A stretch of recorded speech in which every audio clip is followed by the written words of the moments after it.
गुजरता रहा। कॉरिडन सोच रहा था कि लॉरीन इस मामले में किस हद तक शरीक है। शायद स्लेड अपनी बहन को सिर्फ चारे के तौर से ही इस्तेमाल करता था। लॉरीन कॉफ़ी लेकर आई और कॉफ़ी बनाते हुए उसके हाथ किसी खिजा रसीद शाख की तरह कांप रहे थे। देखो लॉरीन, अब ज्यादा बनने की कोशिश मत करो, कॉरिडन ने कहा। मैं जानना चाहता हूँ कि तुम इन मामलात में किस हद तक शामिल हो। किन मामलात में? लॉरीन ने खुद पर काबू पाते हुए पूछा। स्लेड और डिस्टल एक ऐसे गिरोह में शामिल हैं जो इस मुल्क की मईशत को जहां तक मुमकिन हो तबाह करने पर तुला हुआ है। ये बात तुम्हें मालूम है? मैं जानती हूँ कि वो किसी किस्म की सरगर्मियों में मशगूल है, लॉरीन ने अपने होंठ काटते हुए कहा, मगर ये नहीं जानती कि वो सरगर्मियाँ किस किस्म की हैं। उसने मुझे कभी कुछ नहीं बताया। तुम ये सफ़ेद पत्थर की अंगूठी पहने हो, कॉरिडन ने सवाल किया। क्या तुम्हें पता है कि इस गिरोह का हर मेंबर इस किस्म की अंगूठी अपने पास रखता है? ये मुझे स्लेड ने दी थी, लॉरीन ने जवाब दिया। जब तुम्हारा भाई आए तो तुम यहीं मौजूद रहना। मुमकिन है कुछ ऐसी बातें तुम्हारे सुनने में आए जो तुम्हारे लिए हैरत अंगेज हों, कॉरिडन ने कहा और खामोशी से कॉफ़ी पीने लगा। स्लेड का इंतज़ार ज़्यादा तवील साबित नहीं हुआ। जब दरवाजे की घंटी बजी तो खुद कॉरिडन ने उठकर दरवाज़ा खोला। स्लेड और डिस्टल अंदर दाखिल हुए। तुमने मुझे अच्छा बेवकूफ़ बनाया, कॉरिडन ने डिस्टल को मुखातिब करके कहा। मैं इसके लिए मुबारकबाद देता हूँ। पुलिस तुम्हें हर तरफ तलाश करती फिर रही है, डस्टल ने मुस्कुराते हुए जवाब दिया, और मेरी ड्यूटी है कि मैं इन्हें तुम्हारी यहाँ मौजूदगी के बारे में इत्तला दे दूँ।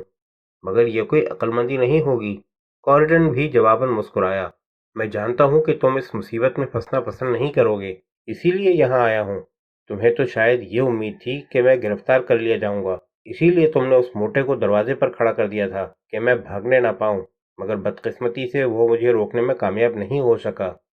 मैं नहीं जानता कि तुम क्या कह रहे हो, डस्टन ने किसी कदर इज़्तिराब से जवाब दिया। बहरहाल तुम यहाँ नहीं ठहर सकते, बेहतर है कि जल्द से जल्द चले जाओ। तुम बड़ी खुशी से पुलिस को मेरी यहाँ मौजूदगी की इत्तला दे दो, मगर ख्याल रहे कि तुम भी गिरफ्तारी से नहीं बच सकोगे। अगर ये लॉरीन का फ्लैट ना होता तो मैं यकीनन यही करता, लेकिन मैं नहीं चाहता कि वो खामखा इस मामले में परेशान की जाए। तुम खुद यहाँ से दफा हो जाओ तो बेहतर है।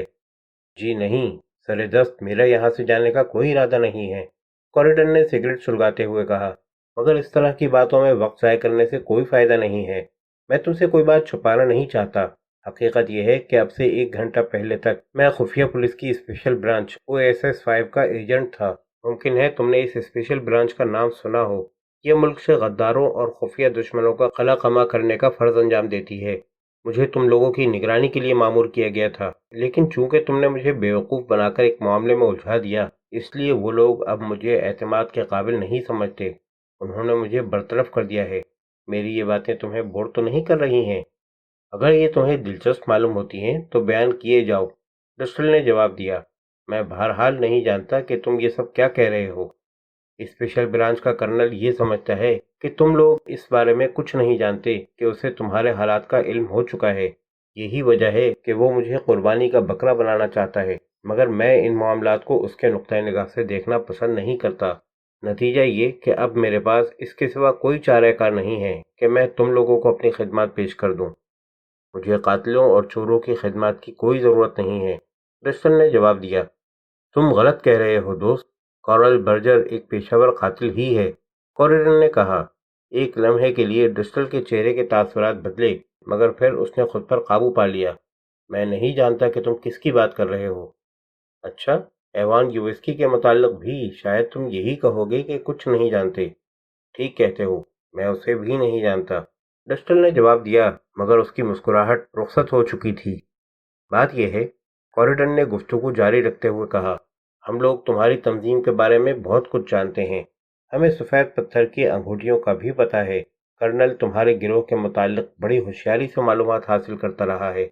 मैं तुम लोगों के लिए बड़ा करामत साबित हो सकता हूँ। मुझे स्पेशल ब्रांच के बारे में बहुत सी बातों का इल्म है। मैं उसके तमाम एजेंटों से वाकिफ़ हूँ। मुझे उसके काम करने के तरीक़ों का तजर्बा है। मैं तुम्हें बता सकता हूँ कि तुम्हें सबसे ज़्यादा किस शख्स से होशियार रहने की ज़रूरत है। तुम ये भी नहीं जानते कि स्पेशल ब्रांच के कितने एजेंट खुद तुम्हारे गिरोह में मौजूद हैं। मैं तुम्हारे मफाद की खातिर उनकी निशानदही कर सकता हूँ। इसके अलावा वो कौन सी ऐसी बात है जो मुझे बारूद साजी, बम साजी या इस तरह के दूसरे कामों के बारे में मालूम नहीं है। میں تمہارے رنگروٹوں کو تربیت بھی دے سکتا ہوں، اور ان تمام باتوں کے عوض مجھے اپنی خدمات کے مناسب معاوضے یا پولیس سے پناہ کے سوا کوئی اور چیز درکار نہیں ہے۔ ڈسٹل نے غور سے کوریڈن کی طرف دیکھا۔ تم یا تو پیے ہوئے ہو یا پاگل ہو گئے ہو۔ میری کچھ سمجھ میں نہیں آیا کہ تم یہ سب کیا کہہ رہے ہو۔ بڑے محتاط ہو کر باتیں کر رہے ہو۔ کوریڈن ہنسا۔ مگر میں جانتا ہوں کہ تم لوگ مجھے چھوڑ کر سخت نقصان میں رہو گے۔ تمہیں معلوم ہے کہ تمہارا ممبر نمبر 12 گرفتار کر لیا گیا تھا اور اس نے خفیہ پولیس کو بہت سی کارآمد باتیں بتائی ہیں۔ نمبر 12 کا حوالہ سن کر ڈسٹل کے چہرے کا رنگ بدل گیا۔ اس کے جبڑے بھچ گئے۔ اس کی باتوں کا ذرا برابر بھی یقین نہ کرنا۔ سلیڈ نے ڈسٹل کی یہ حالت دیکھ کر فوراً کہا، یہ کوئی گہری سازش کر رہا ہے۔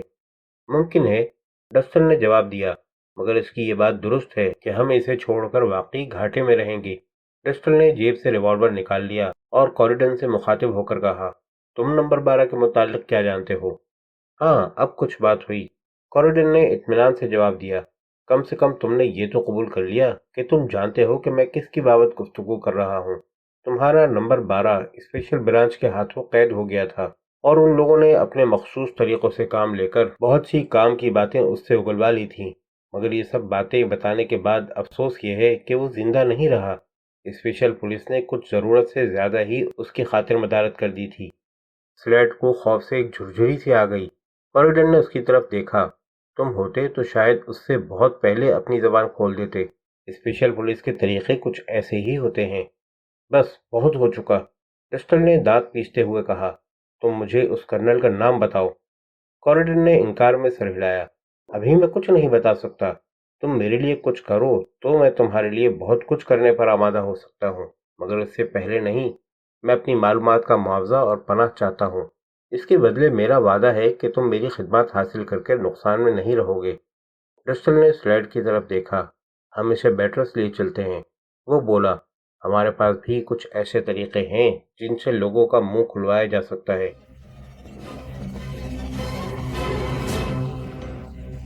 برجر کے سلگتے ہوئے سگریٹ کے علاوہ وین میں مکمل تاریکی تھی۔ وین ہچکولے کھاتی ہوئی چلی جا رہی تھی اور کوریڈن کو قطعی اندازہ نہیں تھا کہ اسے کہاں بھیجا جا رہا ہے۔ لورین کے فلیٹ پر ڈسٹل نے برجر اور یووسکی کو فون کر کے بلا لیا تھا، اور اب وہ انہی دونوں کی زیر نگرانی کسی نامعلوم مقام کی طرف لے جایا جا رہا تھا۔ کوریڈن کو یقین ہو گیا تھا کہ سلیڈ اور ڈسٹل اسی خطرناک گروہ کے رکن تھے۔ ڈسٹل کوئی عام ممبر تھا یا اسے کچھ اختیارات حاصل تھے، یہ ابھی دیکھنا باقی تھا۔ برجر اور یووسکی کے طرز عمل سے ظاہر تھا کہ وہ کم سے کم سلیڈ کی تو کوئی خاص پرواہ نہیں کرتے تھے۔ سلیڈ بھی ان دونوں سے خوفزدہ معلوم ہوتا تھا۔ اس نے ان دونوں کے آنے سے پہلے اپنی بہن لورین کو اس کے سونے کے کمرے میں بند کرتے ہوئے ہدایت دی تھی کہ وہ قطعی باہر نہ نکلے۔ مطلب ظاہر تھا کہ وہ نہیں چاہتا تھا کہ لورین کا حسن و جوانی برجر اور یووسکی جیسے پیشہ ور قاتلوں کی نگاہ میں آئے۔ تقریباً 1 گھنٹہ متواتر سفر کرنے کے بعد وین کی رفتار کچھ ہلکی ہوئی، یہاں تک کہ وہ دفتن ایک جھٹکے کے ساتھ رک گئی۔ دروازہ کھولا گیا اور برجر نے کوریڈن کو وین سے باہر نکلنے کا اشارہ کیا۔ کوریڈن نیچے اترا تو یووسکی ہاتھ میں ریوالور پکڑے موجود تھا۔ چاروں طرف اندھیرا تھا، اس لیے کوریڈن پہچان نہیں سکا کہ یہ کون سی جگہ ہے، سوائے اس کے کہ وہ شہر سے باہر کا علاقہ معلوم ہوتا تھا، اور یہ کہ وہاں چاروں طرف درخت ہی درخت نظر آ رہے تھے۔ سامنے اندھیرے میں لپٹا ہوا ایک مکان بھی نظر آ رہا تھا۔ میرے ساتھ آؤ، یووسکی نے ریوالور والے ہاتھ کو گردش دیتے ہوئے کہا، اور مکان کی طرف چل دیا۔ کوریڈن اس کے پیچھے چل پڑا اور برجر اس کے پیچھے چل رہا تھا۔ مکان کا بیرونی دروازہ کھلا، وہ سب اندر داخل ہو گئے۔ وہ شخص جس نے دروازہ کھولا تھا کچھ بگڑ کر برجر سے بولا، تم نے بہت دیر لگا دی۔ تو کیا ہوا؟ برجر نے ناگواری سے جواب دیا، ہم اسے لے آئے ہیں، اب اگر تم اسے اپنی نگرانی میں لے لو تو ہم ایک نیند لے لیں۔ میرے ساتھ آؤ، اس شخص نے کوریڈن سے کہا، ڈاکٹر ہومر تم سے ابھی ملنا چاہتے ہیں۔ کوریڈن نے دلچسپی سے اس شخص کو دیکھا۔ وہ اس قسم کے آدمیوں کو اچھی طرح جانتا تھا۔ جنگ کے دوران جرمن خفیہ پولیس گسٹاپو نے ایسے ہی آدمیوں کو ملازم رکھا ہوا تھا۔ وہ ایک ایسا شخص تھا جسے انسانی جذبات سے دور کا بھی واسطہ نہیں تھا۔ ایک مشین کی طرح احکامات کی پابندی کرنا ایسے لوگوں کا طرز امتیاز تھا۔ دنیا کا کوئی خوفناک ترین کام ایسا نہیں تھا جسے یہ بلا کسی ادنا جھجک کے سر انجام نہ دے سکیں۔ برجر اور یووسکی اگر خطرناک تھے تو یہ شخص خطرناک ترین تھا۔ میرے پیچھے چلے آؤ، उस शख्स ने फिर कहा और एक बड़े हॉल से गुजरता हुआ कॉरिडोर को लेकर एक ऐसे कमरे के दरवाजे पर पहुंचा जिस पर सब्ज रंग का पर्दा पड़ा हुआ था। उस शख्स ने पर्दा हटाकर दरवाजा खोला और कॉरिडोर को अंदर जाने का इशारा किया। वो अंदर दाखिल हुआ तो तेज ब्रांडी का एक भपका सा उसकी नाक से टकराया। कमरे में आतिशदान जल रहा था और एक हल्के से लैंप की रोशनी में आतिशदान के सामने कुर्सी डाले एक शख्स बैठा था, जिसके बारे में कॉरिडन ने अंदाजा लगाया कि वो ही डॉक्टर होमर होगा। क्या तुम मिस्टर कॉरिडन हो? उस शख्स ने पूछा। जी हाँ, कॉरिडन ने जवाब दिया। बहुत खूब। अच्छा एम्स, अब तुम जाओ। उस शख्स ने कहा। जरूरत होगी तो मैं तुम्हें घंटी बजाकर बुला लूंगा। कॉरिडन के साथ आने वाला शख्स, जिसका नाम एम्स लिया गया था, ये सुनकर चुपचाप रुखसत हो गया। आतिशदान के करीब आ जाओ, तुम्हें सर्दी लग रही होगी। मैं डॉक्टर पॉल होमर हूँ। तुम्हें यहाँ देखकर बहुत खुशी हुई। कॉरिडन आतिशदान के सामने पड़ी हुई दूसरी खाली कुर्सी पर बैठ गया।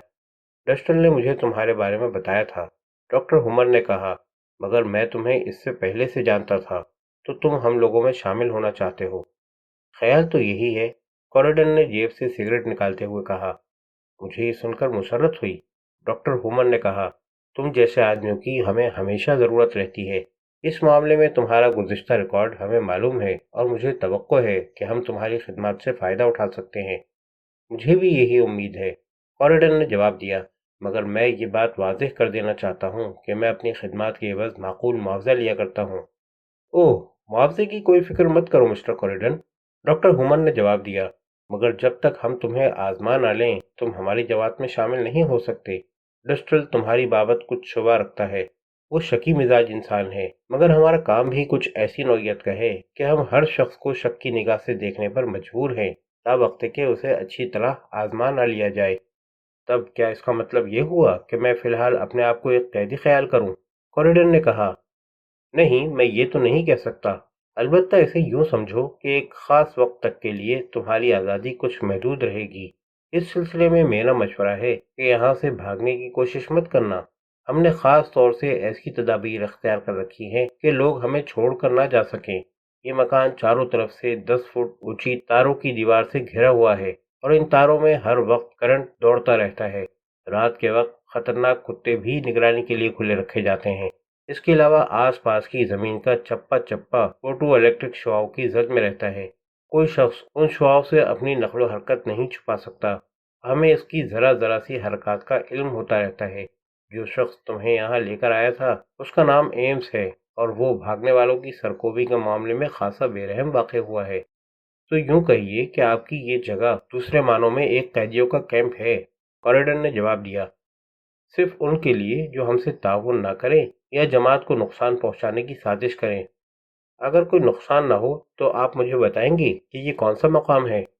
अभी नहीं, बाद में, जब तुम हमारा एतमाद हासिल कर लोगे तुम्हें सब कुछ बता दिया जाएगा। वैसे इस जगह का नाम बेट्रस है और हुकूमत से ये जगह एक अस्पताल के तौर पर रजिस्टर्ड कराई गई है, डॉक्टर हुमन ने कहा और फिर किसी कदर मुस्कुरा कर बोला, लेकिन हकीकत में ये हमारी जमात के हेडक्वार्टर के तौर पर इस्तेमाल की जाती है। मैंने अब तक आपकी जमात के बारे में दूसरे लोगों की ज़ुबानी सुना है, कॉरिडन ने कहा। अब जबकि मैं इसमें शामिल होने का इरादा कर रहा हूँ, आप मुझे इसके बारे में कुछ बताएं ताकि मैं अंदाज़ा लगा सकूं कि हकीकत में आप लोग किस मकसद के लिए काम कर रहे हैं। तुम्हारी बात माकूल है, डॉक्टर हुमर ने जवाब दिया। यूं भी तुम्हें बताने में कोई नुकसान नहीं है, क्योंकि जो कुछ मैं तुम्हें बताऊंगा उसके बाहर जाने का कोई इम्कान नहीं है। कोई शख्स बेट्रस से हमारी मर्जी के खिलाफ कदम नहीं निकाल सका है। हमारी जमात का नाम यूनाइटेड यूरोपियन मूवमेंट है। ये जमात दूसरी जंग अजीम की फातिह अक़वाम से ताकत छीनकर मफतूह अक़वाम के सुपुर्द करना चाहती है। दूसरे अल्फाज में हम तुम्हारे मुल्क को चौथे दर्जे की ताकत बना देना चाहते हैं। फिर इसके बाद क्या होना है? कॉरिडन ने सवाल किया। फ्रांस पहले ही ख़त्म हो चुका है।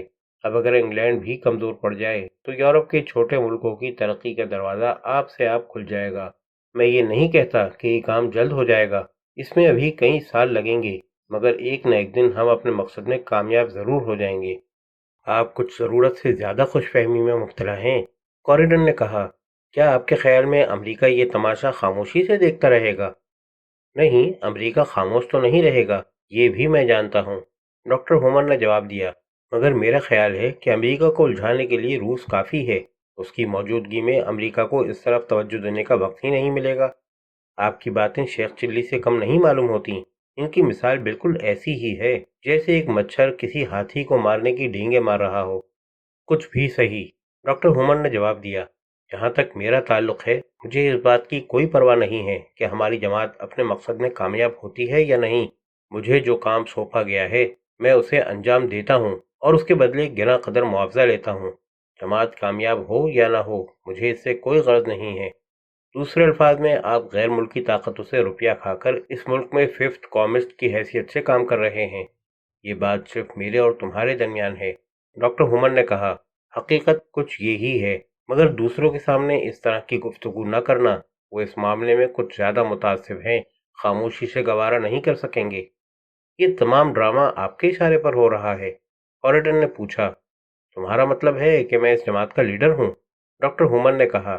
تو یہ بات نہیں ہے، میں تو صرف بیٹرس کی حد تک کام چلانے کا ذمہ دار ہوں۔ تمہارا تجسس اپنی جگہ بجا صحیح، مگر میرا مشورہ ہے کہ اس سلسلے میں کچھ جاننے کی کبھی کوشش مت کرنا۔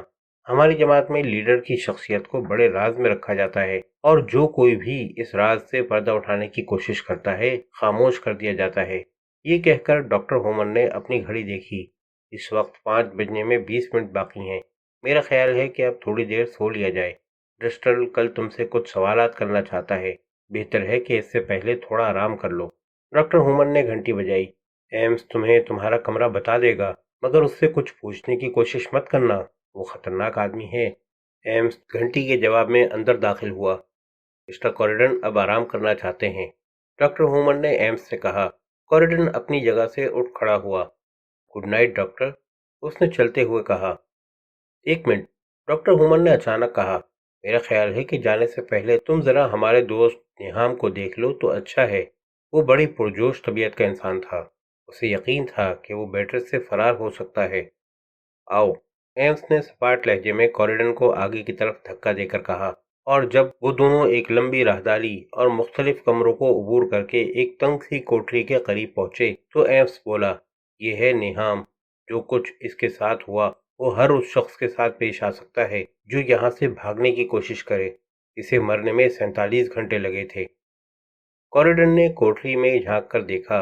ایک شخص کی لاش کمرے کی چھت سے رسی کے ذریعے اس طرح لٹکی ہوئی تھی کہ صرف اس کی انگلیاں رسی میں بندھی تھی۔ کوریڈن نے سردی کی ایک لہر اپنے جسم میں اترتی محسوس کی، مگر وہ جانتا تھا کہ ایمس اس کی طرف دیکھ رہا ہے، چنانچہ اس نے منہ پھیر کر جواب دیا، معلوم ہوتا ہے کہ تم لوگ یہاں کافی دلچسپ مناظر سے لطف اندوز ہوتے رہتے ہو۔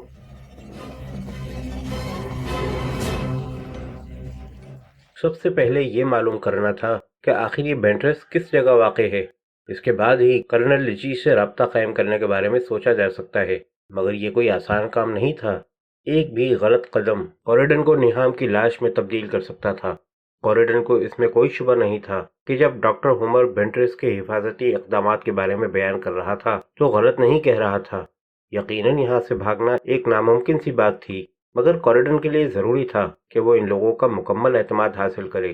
اس کے بغیر اسے کچھ حاصل نہیں ہو سکتا تھا۔ مگر وہ اس جگہ کا پتہ کیسے چلائے؟ آخر وہ کس طرح یہ معلوم کرے کہ یہ مکان بینٹرس کس جگہ واقع ہے؟ ٹیلی فون نمبر کو ڈائریکٹری میں دیکھ کر پتہ معلوم کیا جا سکتا ہے، بشرطے کہ اس جگہ کوئی ٹیلی فون ڈائریکٹری موجود ہو۔ اسی طرح بجلی کے میٹر سے بھی اس کے نمبر دیکھ کر پتہ معلوم کیا جا سکتا تھا۔ ان لوگوں کی نگاہ سے کچھ نہ کچھ یقیناً ایسی چوک ہو گئی ہوگی جس سے مکان کا پتہ چلایا جا سکتا ہو۔ ابھی وہ یہ سوچ ہی رہا تھا کہ دروازہ کھلا اور ایمس ہاتھ میں کپڑوں کا ایک بنڈل اٹھائے اندر داخل ہوا۔ بنڈل اس نے کوریڈن کی طرف پھینک دیا۔ جب تک تم یہاں ہو، ایمس نے کہا، تم یہ کپڑے پہنو گے۔ اپنے کپڑے اتار کر الماری میں رکھ دینا۔ ہم نئے آنے والوں کو جب تک وہ خود کو قابل اعتبار ثابت نہیں کر سکتے سفید کپڑے پہناتے ہیں۔ تمہارا ناشتہ ابھی آ جائے گا۔ 11:30 بجے تمہیں سوال و جواب کے لیے تیار رہنا ہے۔ کوریڈن نے اثبات میں سر ہلایا اور بولا، میں صرف اپنی حیرت دور کرنے کے لیے یہ پوچھنا چاہتا ہوں کہ تم لوگوں نے نیہام کو مار تو دیا، مگر اس کی لاش کیسے ٹھکانے لگاؤ گے؟ معلوم ہوتا ہے تم اس کے انجام سے کافی متاثر ہوئے ہو، ایمس نے مسکرا کر کہا، مگر یہ ہمارے لیے کوئی دشوار بات نہیں ہے۔ یہاں ایسے بڑے بڑے چولہے اور آتش دان موجود ہیں جن میں آدمی کی کیا ہاتھی کی لاش بھی جلائی جا سکتی ہے۔ ایمس یہ کہہ کر رخصت ہو گیا۔ اس کے جانے کے بعد کوریڈن نے کپڑوں کے بنڈل کا جائزہ لیا۔ سفید قمیص، سفید پتلون، سفید موزے، یہاں تک کہ جوتے بھی سفید تھے۔ کوریڈن شیف بنا رہا تھا تو یووشکی ناشتے کی ٹرے لیے ہوئے آیا اور میز پر رکھ کر چلا گیا۔ کوریڈن نے شیو کر کے ناشتہ کیا اور آرام کرسی پر بیٹھ کر سگریٹ سلگاتے ہوئے ایک مرتبہ پھر حالات پر غور کرنے لگا۔